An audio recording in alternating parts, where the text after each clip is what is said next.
তো দেখো সেজেগুজে চলে এসেছি, মানে আমাদের বাড়ির পাশে একটা অনুকূল ঠাকুরের মন্দির আছে।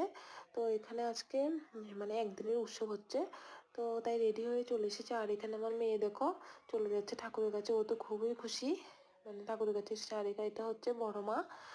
তো দেখো মানে ঠাকুরের মন্দিরে আসলে না মনটাও ভরে যায়, খুবই ভালো লাগে, এতটাই ভালো লাগা। দেখো এখানে মানে আমার ননদ হয়, বাড়ির পাশে ননদ, তো দাঁড়িয়ে কথা বলছে, তো আমি একটু ভিডিও করে করে ফেলেছি। আর এখানে দেখো মন্দিরটা কত সুন্দর করে লাইটিং মানে দিয়ে সাজিয়েছে, অনেক সুন্দর লাগছে। এই যে পুরো মন্দিরটা দেখো।